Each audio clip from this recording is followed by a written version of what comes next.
Olá, pessoal. Nessa aula, a gente vai continuar tratando o assunto de redutibilidade para os nossos problemas sobre linguagens. Entretanto, nós vamos trabalhar outra forma de utilizar essa estratégia, né? Que é a redutibilidade por mapeamento. Então, o que acontece? O que a gente viu é que eu posso usar a minha técnica de redutibilidade para demonstrar que vários problemas são indecidíveis, né? Na hora em que eu consigo fazer essa redução e estabelecer uma relação entre esses problemas, eu posso categoricamente afirmar, a partir do conceito de decidibilidade e indecidibilidade, se um problema A vai influenciar diretamente na prova, na demonstração, de que outro problema B é decidível ou indecidível. Tudo bem, mas até agora a gente não formalizou, de fato, o que é a redutibilidade. Então vamos pensar isso, né, a partir de algumas demonstrações mais refinadas e pensar o seguinte: eu tenho algumas linguagens que não são Turing reconhecíveis, tá? E eu posso fazer uma aplicação de redução no contexto da teoria das linguagens. Tá? Então, tem a linguagem da diagonalização, que me permite afirmar que eu não consigo nem encontrar uma máquina de Turing que reconhece um problema. Ou seja, eu não consigo nem encontrar um algoritmo que possa realizar a execução a execução da solução de um problema. Mas eu posso pensar também a redutibilidade através da complexidade de algoritmos, tá?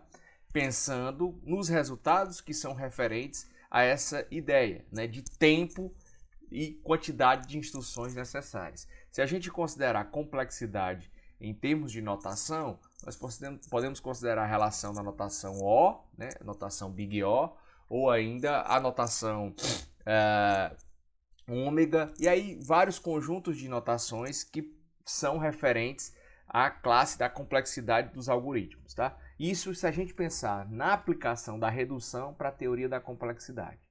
Então, o conceito de redutibilidade, ele vai ser formalizado por um conjunto de formatações equivalentes, né? Então, a gente pode considerar a redutibilidade por mapeamento, ou ainda conhecida como redutibilidade muitos para um. Então, qual é a ideia central, qual é a característica principal desse conceito da redução de muitos para um? Então, basicamente, é ser capaz de reduzir um problema A um problema B usando redução por mapeamento, ou seja, existe uma função computável, algo que me permita converter as instâncias do problema A em instâncias do problema B. E aí fica um alerta para saber o que é uma função computável, tá? Essa função computável, ela vai ser a relação de uma função que vai converter a uma função de redução, solução do problema A, ou seja, resolver o problema A, usando um solucionador para o problema B. Então, o que eu quero agora é converter a instância que eu tenho lá para o problema A em uma função que vai mapear em uma instância do problema B. E aí eu vou resolver essas instâncias do problema B. Nesse ponto, eu tenho como medir a relação do meu mapeamento, que é a função computável, diretamente relacionada para a redução de outro problema. Então, para a gente ter uma noção mais prática, mais ideal do que é essa função, de como fazer essa relação de muitos para um, vamos começar com o conceito de função computável.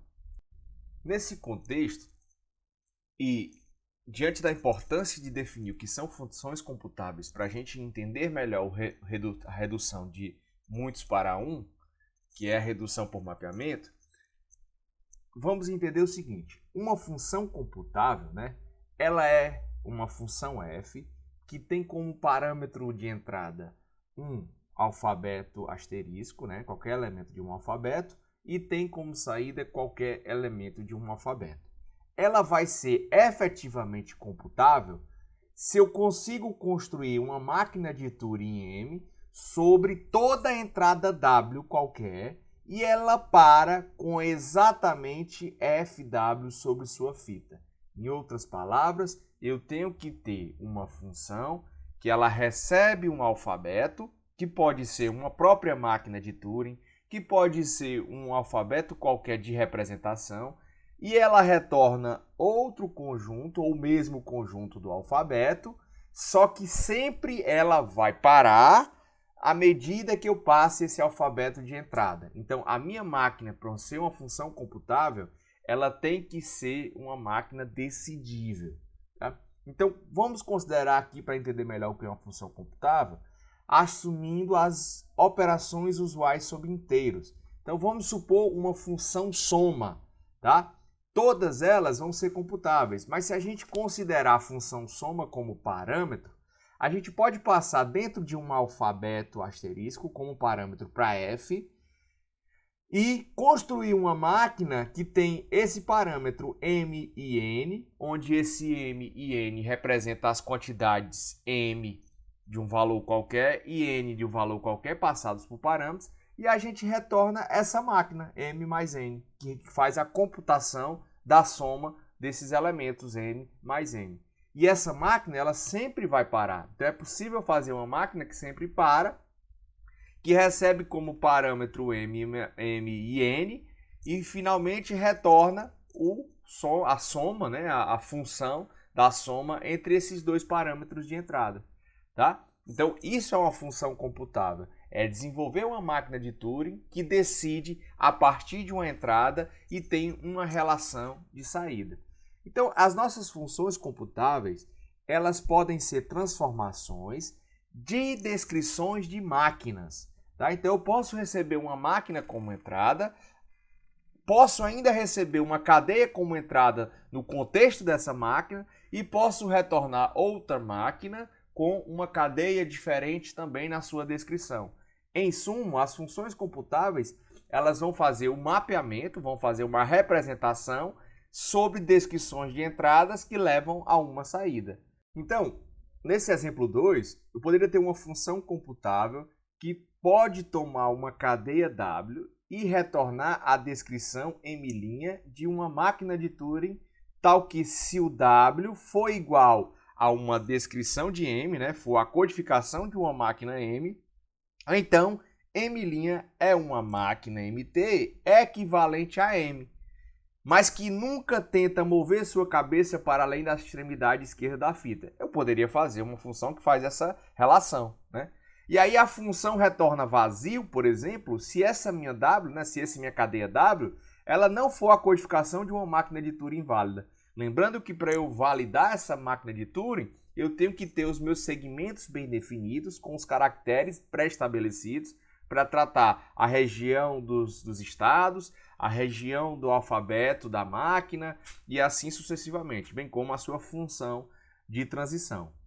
Então, a gente pensar agora que a redutibilidade por mapeamento pode ser tratada de uma maneira formal, uma linguagem A é redutível por mapeamento a uma linguagem B, e a gente escreve dessa forma, tá? Ó, A menor ou igual a MB, uma redução por mapeamento de A para a linguagem B.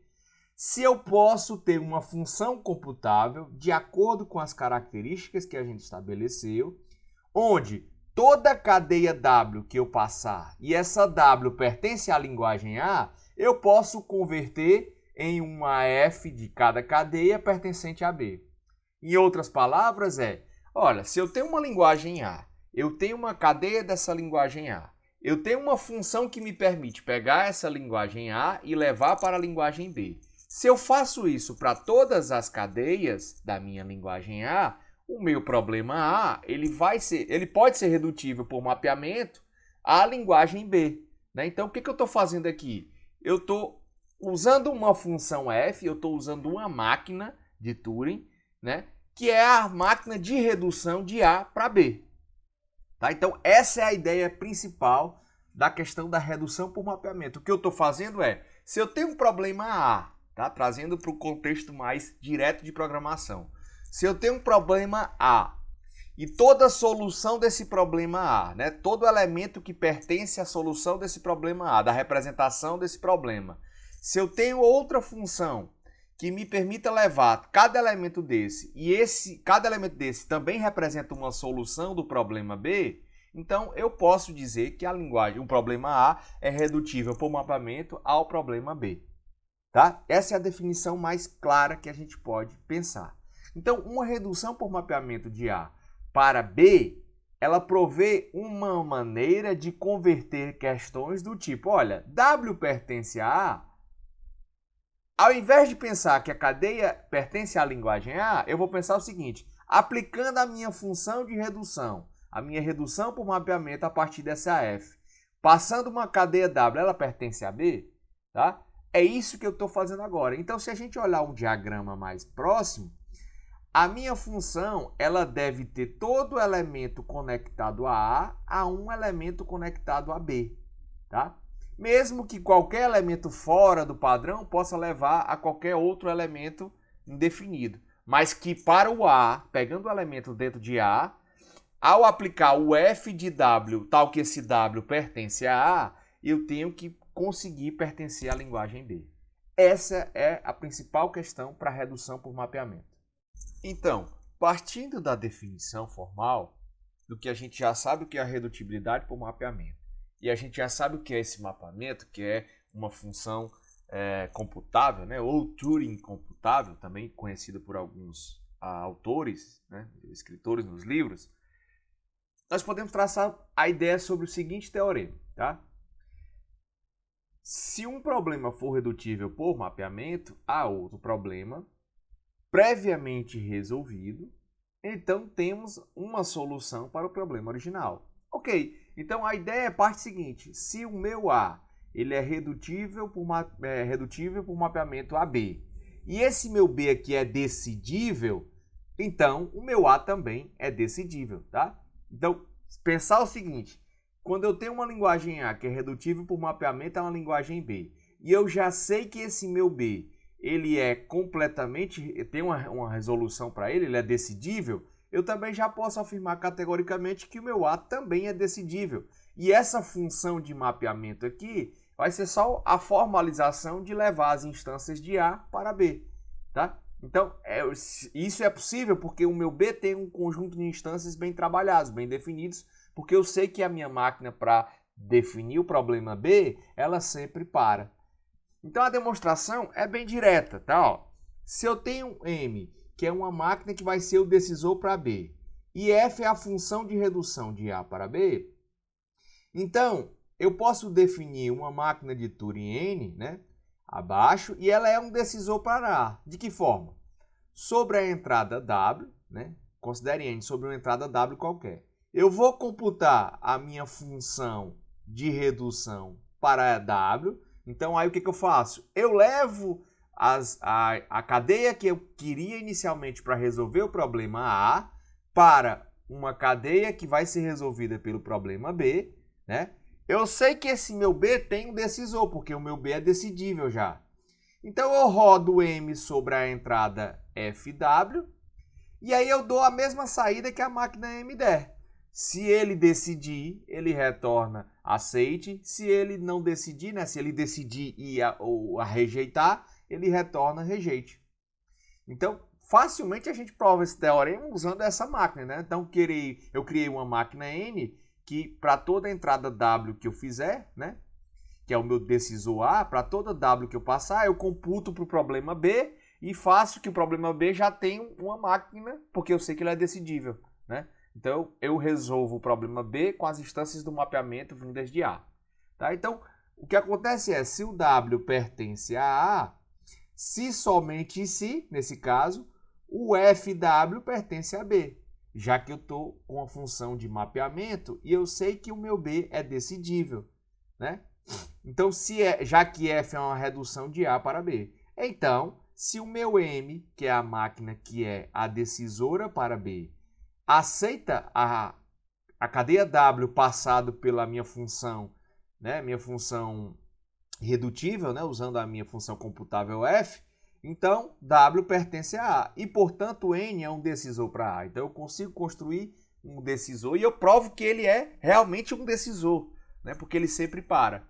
Então, dentro desse teorema, a gente pode buscar um corolário, que é, se eu tenho um problema A redutível a B, e se esse meu A for indecidível, então o meu B é indecidível, tá?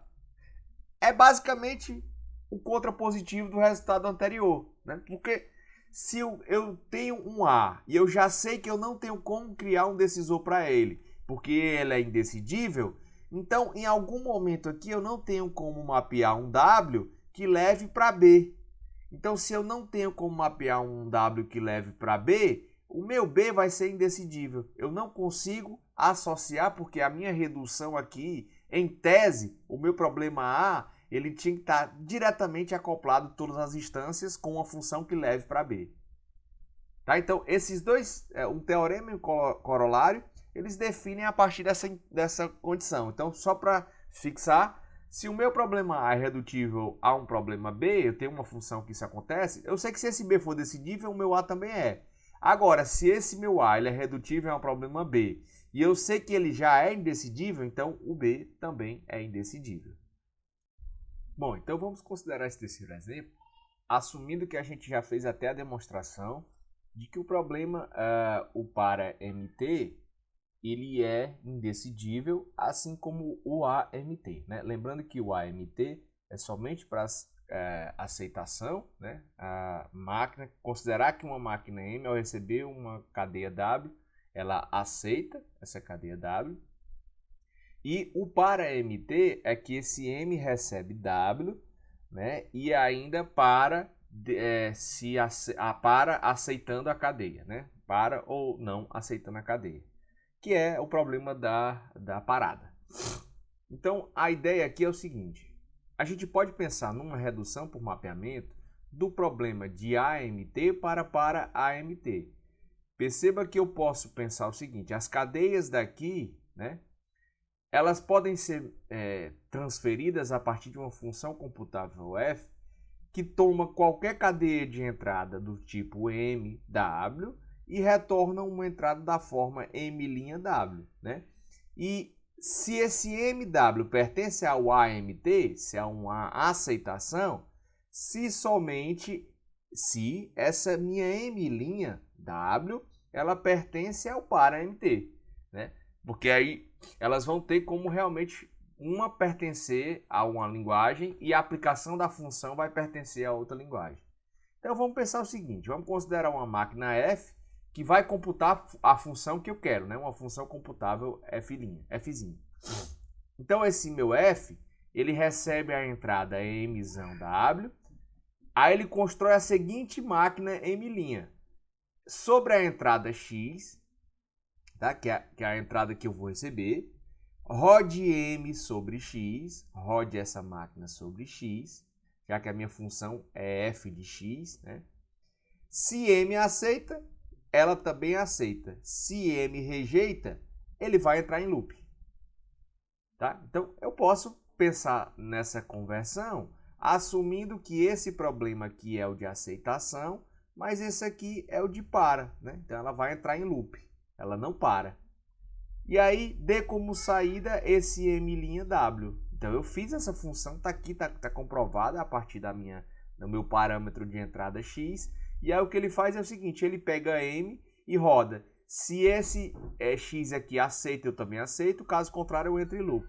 Tá? Então, a ideia é pensar o seguinte, olha, se a minha cadeia de entrada MW não está na formatação correta, de pertinência ao problema AMT, a minha máquina F que eu acabei de produzir, ela não pertence ao para AMT, porque eu não vou conseguir gerar essa relação. Mas se ela tiver tudo correta, a minha função F, ela faz essa transcrição da máquina. E aí o meu F, ele computa por mapeamento correto de AM para MT. O problema é que a gente já sabe que esse meu AMT, né, é um problema indecidível. E se eu tenho uma função computável que faz a redução desse meu A para o B, né, e eu sei que o meu A é indecidível, então o meu B também é indecidível e, portanto, eu provo que o problema da parada aqui, ele também é indecidível. Bom, um detalhe importante também da redução por mapeamento é a questão da sensibilidade ao complemento, né? Então, se eu tenho uma cadeia W que pertence à minha linguagem A, f de W, aplicar a função computável ao elemento W, ele pertence a B, ok. E se o meu W não pertence a A, aplicar essa f ao W também não vai pertencer a B. Essa ideia é interessante para que a gente possa pensar agora como provar elementos da não reconhecibilidade de linguagens, né? A relação entre linguagens Turing reconhecíveis, porque até então a gente tinha focado em decisores para tratar se um problema A pode ser reduzido para um problema B e o problema B é redutível, então a gente consegue definir que o problema A também é decidível, né? Se o problema B for decidível, o problema A também vai ser decidível. E aí, se o problema A tem um mecanismo de redução com o problema B, se o A for indecidível, né? Se o A não for possível de decidir, o problema B também é indecidível. Agora, vamos pensar no contexto de reconhecimento de uma máquina de Turing, ou seja, das linguagens Turing reconhecíveis. E aí, o primeiro teorema que a gente aborda é: se o A for redutível por mapeamento ao B e esse meu B for Turing reconhecível, então o meu A também é Turing reconhecível. E aí a prova, a demonstração é bem direta, tá? Ó. Considere M um reconhecedor para B, então se ele é Turing reconhecível, eu tenho uma máquina que reconhece B. E F a função de redução por mapeamento de A para B, né? A F é a redução que vai levar de A para B. Então, eu posso traçar uma máquina N, né, para um reconhecedor de A. De que forma? Sobre a entrada W, considerando a minha entrada W, eu vou computar esse meu f de W, ou seja, pegar a entrada W do problema A e computar o f de W, que vai ser a entrada para o problema B. Aí eu rodo o M, que é o meu reconhecedor para B, sobre essa minha entrada FW, né? E aí eu vou dar como saída o que o M der com saída. Se o M parar, né? Porque se ele não parar, ele não vai ter nem saída e, portanto, ele também vai entrar em loop e aí não deixa de ser um reconhecedor. Tá? Então, se o M parar, ele dá a saída, aceitando ou não, e se ele não parar, o meu N também não para, portanto, o meu N também é um reconhecedor, provando que a minha linguagem A também é Turing reconhecível se a B for. Tá? Então, essa é a estratégia que a gente utiliza para ter a sensibilidade ao complemento e assim a gente pode tratar também a relação das linguagens Turing reconhecíveis. Tá? Bom, e aí nesse contexto, considerando a relação da sensibilidade ao complemento, a gente pode decorrer com um corolário que diz o seguinte: se A é redutível por mapeamento a B e A não é Turing reconhecível, então o B também não é Turing reconhecível. Só para a gente considerar a demonstração, com o resultado anterior, a gente tem essa ideia do que deve fazer, né, com relação à computação da minha função f. Mas é importante destacar que isso aqui vai ocorrer também, né? Uma linguagem A, um problema A, quando é redutivo por mapeamento a um problema B, significa também que a não pertencência, né, das instâncias do A, o complemento de A, também vão levar a uma função de redução para o complemento de B. Então, se eu tenho essa relação significativa, o que vai ocorrer é que se W pertence a A gente já definiu que uma função que mapeia W leva para os elementos pertencentes a B. E se W não pertence a A gente pode perfeitamente ter uma função W que levam aos elementos que não pertencem a B. Tá? Então, esse corolário que a gente definiu aqui, né, com relação às linguagens não Turing, problema não Turing reconhecível, quando reduzido por mapeamento leva a outro problema não Turing reconhecível, né, quando você faz essa redução entre esses dois problemas, é simplesmente para dizer que eu posso mostrar que um problema B não é reconhecível, né? E aí a gente pode utilizar essa relação de o problema da máquina de Turing, né, o problema de aceitação, reduzido a um complemento de um problema B, uma vez que eu tenho, olha, esse problema da aceitação da máquina de Turing, reduzido a um mapeamento, a um problema B, né, que seria o complemento. É o mesmo que o complemento da redução da aceitação da máquina de Turing reduzido a um problema B. E a gente já sabe que essa máquina de Turing complemento também não é Turing reconhecível, né? Então eu posso estabelecer essa relação também para trabalhar no contexto das linguagens que não são Turing reconhecíveis, né? Que são as linguagens que não têm um algoritmo definido para a resolução do problema.